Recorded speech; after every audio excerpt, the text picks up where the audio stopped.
Olá, meu amigo, minha amiga, seja muito bem-vindo a mais um editorial aqui do nosso canal. Sempre um prazer poder estar aqui com você, trazendo mais conteúdo de relevância. Pessoal, presta atenção nessa informação que eu trago agora, que eu sei que você vai gostar.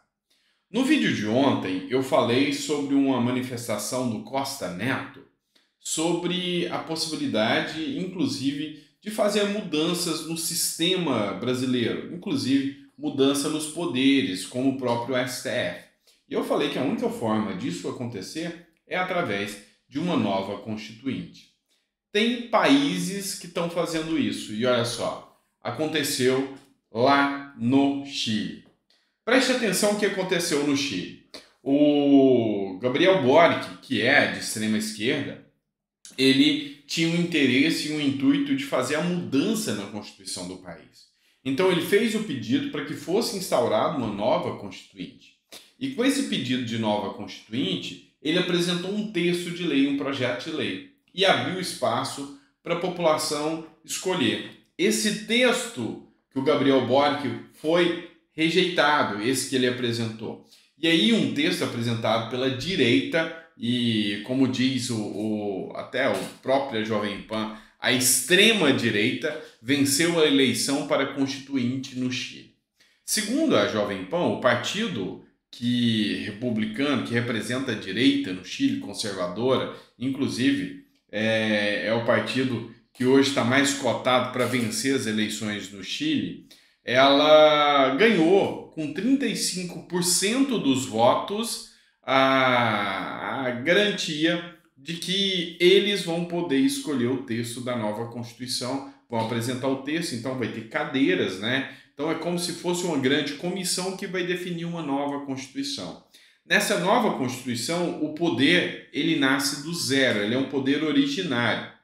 E com essa possibilidade vai poder fazer mudanças dentro da Constituição como lhe provier, inclusive fazendo mudanças no Congresso, mudanças no Executivo e mudanças também no Judiciário. É ali que você pode estabelecer, dentro de uma nova Constituinte, cargos eletivos para os membros do Judiciário, mandatos temporários para os membros do Judiciário, enfim, a partir de uma nova Constituição e agora uma Constituição com maioria de direita. É o que está acontecendo no Chile.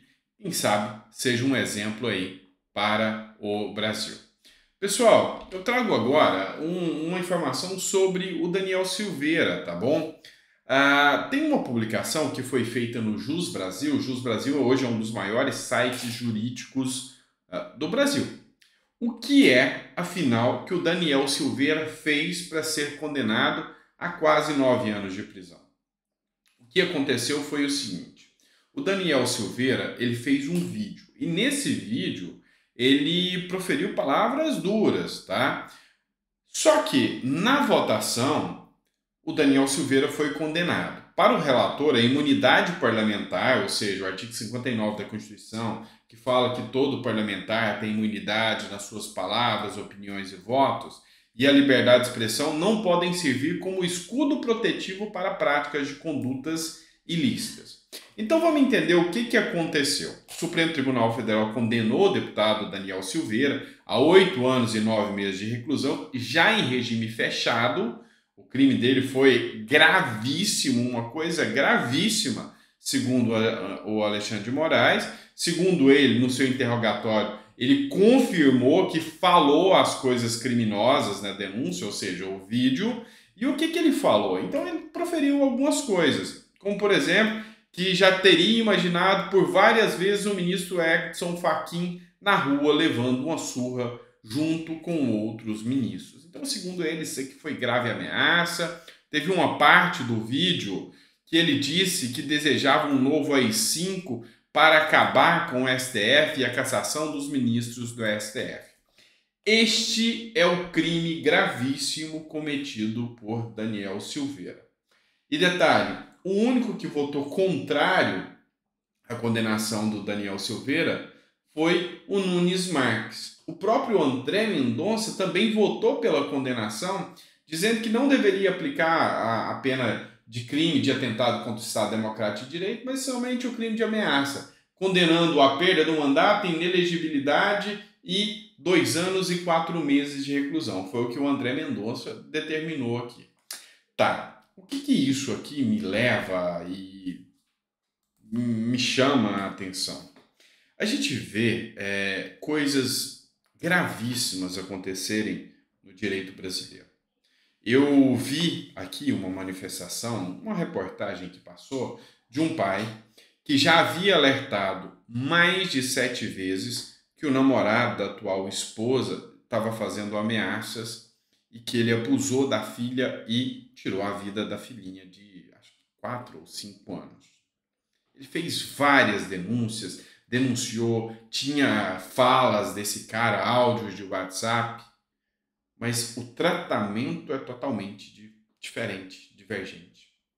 Então, a gente vê que realmente esse teor de condenação aqui, quantas pessoas não falam as maiores atrocidades nas redes sociais, vídeos aí, fulano ameaçando ciclano, mas será que existe uma casta intocável no Brasil que você não pode sequer abrir a boca? O Gilmar Mendes teve aquelas falas do Moro, onde eles querem a condenação do Moro, um senador da República, à prisão e à perda de mandato por causa de uma brincadeira em festa junina. Então, assim, antes da gente entrar no que é o tema aqui do indulto, a gente precisa entender primeiro quais que foram os grandes crimes de Daniel Silveira. Você precisa entender. Os grandes crimes do Daniel Silveira foi desejar que os ministros do STF tomassem uma surra, foi desejar, falando que talvez até através de um AI-5, e é crime mesmo, é crime, tá? Desejar-se através de um AI-5 que o STF fosse fechado. A grande questão aqui ainda que seja crime, o tratamento a este crime está isonômico aos diversos outros crimes cometidos por outros deputados de esquerda. Teve um deputado de esquerda que falou em fechar o STF. O que acontece com esse deputado? Tem vários deputados aí que ameaçaram os ministros do STF, ficou por isso mesmo. Será que é um tratamento paritário? E o pior, agora a gente fala sobre a questão do indulto. Tendo em vista que foi uma decisão totalmente política do STF, com a agilidade que foi julgada, com a severidade que foi julgada, o Bolsonaro deu um indulto ao Daniel Silveira. Lembrando que o indulto é uma decisão totalmente política. O Procurador-Geral da República, e aqui está dentro de uma matéria do Poder 360 que eu trago para vocês, o Procurador-Geral da República, o Augusto Aras, que é o dono da ação penal, ele chegou, inclusive, a manifestar, dizendo que o indulto é uma ação totalmente política, que a Dilma deu indulto, que o Lula já deu indulto, e por que o Bolsonaro não poderia dar indulto? E aí, tiveram as decisões aqui, disseram que o indulto não é válido, porque o interesse do Bolsonaro era político, em estar protegendo um aliado. Gente, o indulto de Lula foi para o José Genuíno por corrupção. O indulto do Bolsonaro foi ao Daniel Silveira pelas falas que ele proferiu, tá? Então, assim, o tratamento isonômico que é o questionamento aqui feito, tá?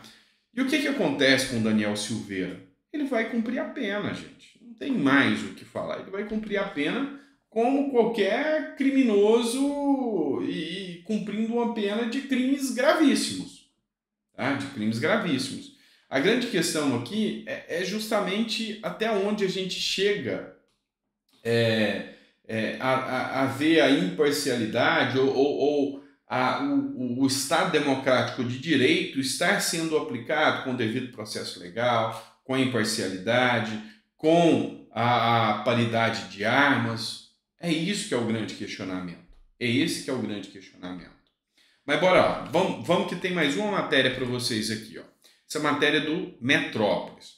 Após adiar a votação, deputados temem que STF atropele Congresso, e aqui é o ponto-chave, e legisle sobre fake news. Desde as últimas eleições, o Judiciário tem sido incisivo na fiscalização e no combate de disseminação de fake news na internet. Tá, gente, podem falar o que for, mas não é função do Judiciário exercer o papel legislativo. E quando você vê uma matéria aqui falando que o judiciário vai legislar sobre fake news, não está sendo cumprida a nossa Constituição e o Estado Democrático de Direito está sendo violado. É simples assim. Nós temos um Estado Democrático de Direito, nós temos uma Constituição, nós temos uma separação de poderes, e nessa separação de poderes estabelecida pelo Montesquieu e adotada pela Constituição brasileira, judiciário não legisla, judiciário não é político, judiciário é o guardião das leis, não interfere no papel da criação das leis. Ele só interfere dando o seu voto se isso é constitucional ou inconstitucional, através da ADI, que é a ação direta de inconstitucionalidade. Esse é o papel do judiciário.